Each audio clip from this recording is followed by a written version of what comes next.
I remember that night like it happened yesterday.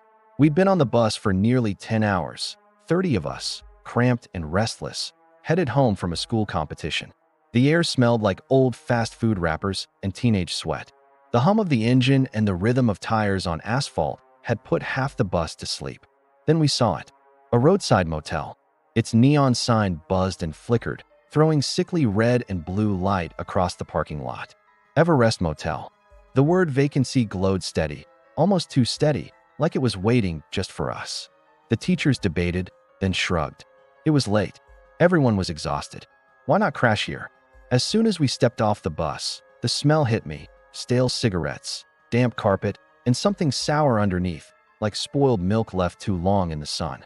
But we were too busy joking about the creepy murder motel vibe to care. We laughed. We teased each other about ghosts.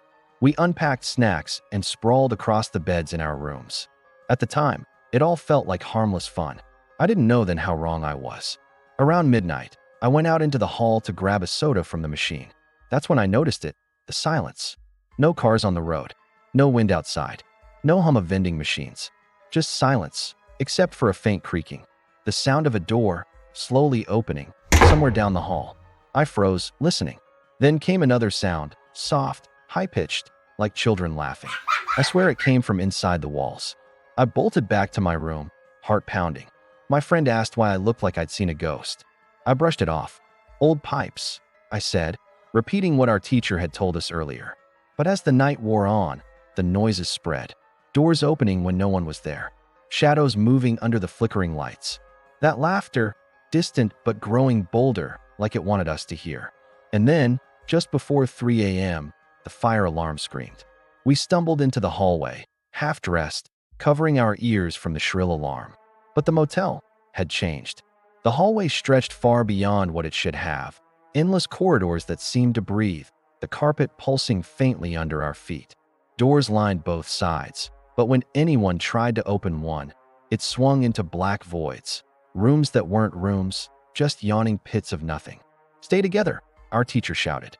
But when I looked back, he was gone. 1 second he was there, the next gone. The laughter returned, louder now, echoing from every direction. Only it wasn't laughter anymore. It had shifted, warped, into screams. Dozens of voices, children crying out for help. The walls rippled. The exit signs flickered and melted. Some students tried running, but no matter how far they went, the hall just stretched further and further, like a rubber band pulled tight. I felt the carpet sucking at my shoes, like quicksand. The shadows along the walls twitched and crawled, forming shapes. Long, spindly figures that pressed against the wallpaper, their mouths wide, their teeth jagged. "Don't look at them," someone screamed. But it was too late. One of the kids turned his head, and I swear the wall opened up and swallowed him whole. We ran. We ran until my lungs burned and my legs felt like lead. And then, suddenly, it was morning. The alarm was silent. The hallway was normal again. We filed back onto the bus, shaking, confused, whispering about what had happened. The teachers told us it was all a dream, some kind of mass hysteria. They said we were just overtired. But when I counted heads, I realized we were short one. One student was missing. The strangest part? Nobody remembered their name. Not even me. It was like the motel had erased them, scrubbed them clean from our minds. As the bus pulled out of the parking lot, I turned to look back. The neon sign buzzed faintly, and the word beneath the motel's name glowed brighter than ever. Vacancy, always. And I swear, for a split second, I saw a face in one of the motel windows. A student's face, pressed against the glass, screaming. My name is Daniel Reyes, and I swear to you, if I could erase one memory from my life, it would be that field trip. It was supposed to be harmless. Just another school day, just another boring history excursion.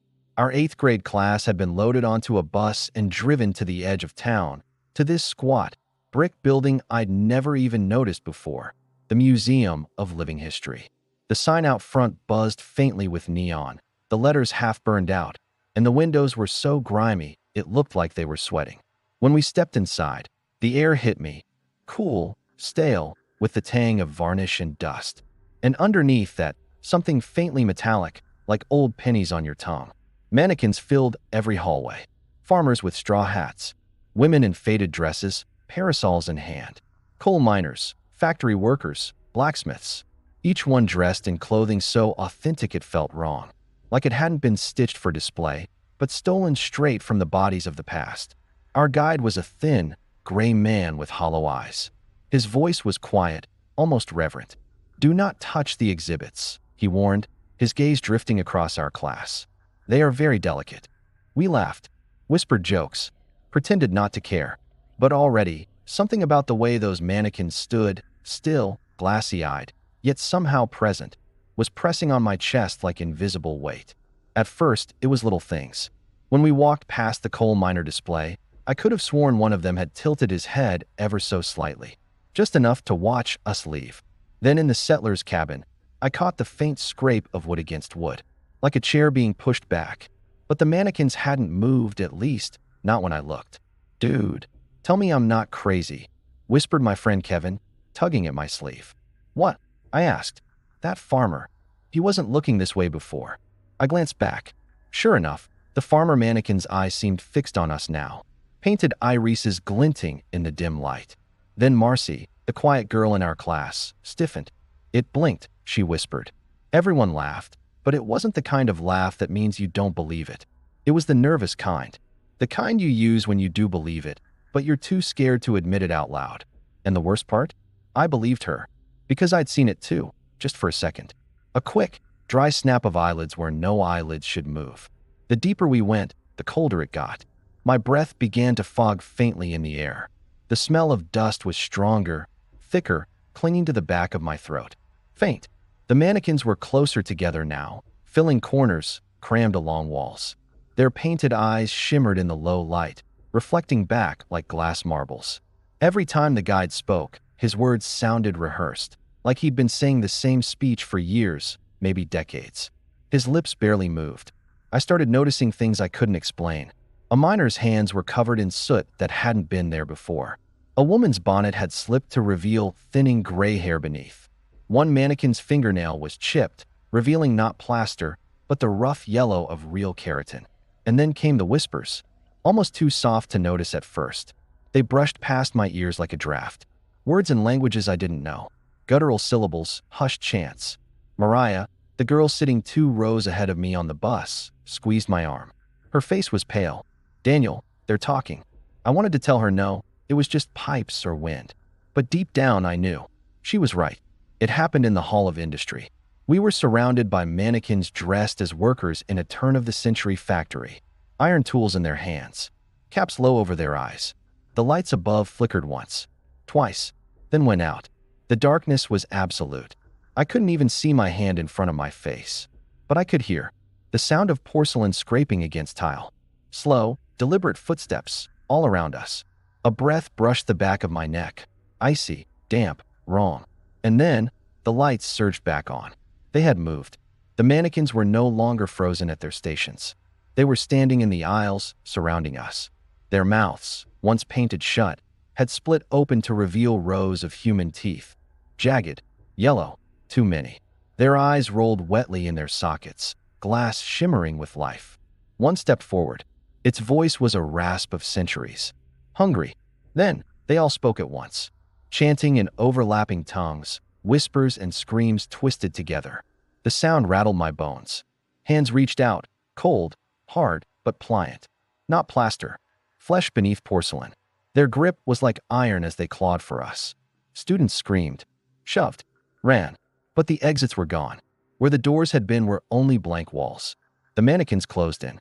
And as they did, I realized something that made my stomach turn to ice. They weren't just mannequins. They were us. Every one of their faces, stretched, cracked, distorted, was someone who had been here before. Someone who hadn't left. I don't remember how it ended. Just the screaming, the teeth, the shadows closing in. And then, nothing. The next morning, the museum opened as if nothing had happened. Families strolled through, pointing at the displays. Children giggled. But in the Hall of Industry, there was a new glass case. Inside stood a group of mannequins dressed in school uniforms. Their faces frozen in masks of terror, their mouths open in silent screams. If you lean close, you can still see the fear in their eyes. One of them looks just like me, because it is me. My name is Daniel Reyes. And I am still standing there, forever trapped inside the Museum of Living History. So if you ever visit, remember what the guide said. Do not touch the exhibits, because they will touch you. Soft ambient forest sounds, birds, leaves rustling. I still remember the air that morning. It smelled like pine needles and damp earth, sharp and fresh, like the forest itself was alive and breathing around us. The sun slipped through the trees in golden streaks, lighting the trail in patches of warm light. We were just middle school kids, 12 of us, laughing, sweating under our backpacks as we trudged deeper into the woods. Our teacher, Mr. Holloway, kept telling us to stick close. Stay on the marked trail, he repeated, tapping the wooden signs nailed to trees. The forest gets confusing if you wander off. Of course, we joked about it. Jason, the class clown, whispered about witches and skinwalkers waiting for anyone dumb enough to step off the path. We laughed, shoved each other, and thought we were invincible. When we reached the campsite, it almost felt magical. The trees bent overhead like cathedral arches. The smell of pine mixed with the smoke of the first fire we built. We roasted marshmallows, told ghost stories, and for a while, everything felt like the perfect school trip. But that night, everything changed. It started small. Around midnight, I woke up to rustling outside my tent. At first, I thought it was Jason sneaking out to scare someone, but when I peeked outside, I saw Caleb, one of the quiet kids, stumbling back into camp. His face was pale, his lips trembling. He sat by the fire pit, hugging his knees like he was freezing, even though the flames were still warm. "What's wrong?" I whispered. He looked at me, wide-eyed, and said, "There are others. Out there." I frowned. "What do you mean, others?" Caleb's voice dropped lower. "Another group of campers. Just like us. Same clothes. Same backpacks. They look like us. Exactly like us." I laughed nervously, thinking it was a prank. But Caleb didn't laugh. He just stared into the fire, whispering. They were watching me. The next morning, no one believed him. Mr. Holloway said it was probably shadows or lack of sleep. But I couldn't forget the way Caleb's voice shook, like he knew something he wasn't supposed to. By the second night, it wasn't just Caleb. Emma swore she saw herself standing between the trees, pale as bone, just watching. Jason claimed he caught a glimpse of another version of him crouched low, grinning with teeth too sharp. We tried to laugh it off, but by then, I felt it too. Eyes on us. The forest wasn't just silent, it was listening. That night, we sat around the fire, trying to calm each other down. Mr. Holloway counted us all out loud. 12 students. All here. But when he finished, Emma pointed into the trees. "Then who's that?" We all turned. And there, just beyond the firelight, stood another Emma. Her body stiff, her head tilted too far to the side. And she was smiling. Too wide, lips cracking at the corners. We screamed. The fire popped and flared as more shapes emerged. One by one, duplicates of us stepped out of the shadows, each holding themselves wrong. Too stiff, too perfect. Their faces frozen in wide, unnatural smiles. And then I realized there were two of me. The air turned thick, hot, and sour like burning plastic. Mr. Holloway tried to shield us, shouting, "Stay together. Don't move." But the copies began circling the campfire. 12 of them, silent, smiling. Their eyes glowed faintly in the firelight. And then, their faces began to melt. Skin sagged and dripped like candle wax. Teeth slid out from beneath their cheeks. Their smiles stretched, splitting their faces open, revealing nothing. Just black hollows where mouths should be.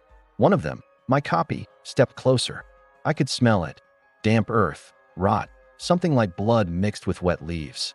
Its hand reached out toward me, fingers too long, nails curling into sharp points. "Don't touch it," Caleb screamed, but it was too late.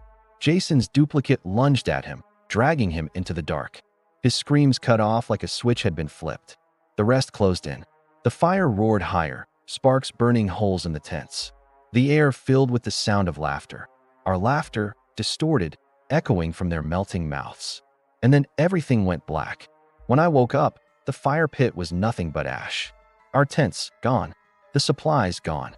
The trees around us charred black as if lightning had struck them. I was the only one left. When the search team found me the next morning, I was sitting in the middle of the burned-out camp, my clothes singed, my hair smelling of smoke. They asked me what happened. I opened my mouth to answer, but two voices came out. Mine, and another, low, guttural, and human. The rescuers froze. One dropped his flashlight. "What's your name?" one of them finally whispered. I smiled. My lips cracked as both voices answered at once. "We don't remember." And somewhere, deep in those woods, if you listen closely, you can still hear children laughing and laughing and laughing.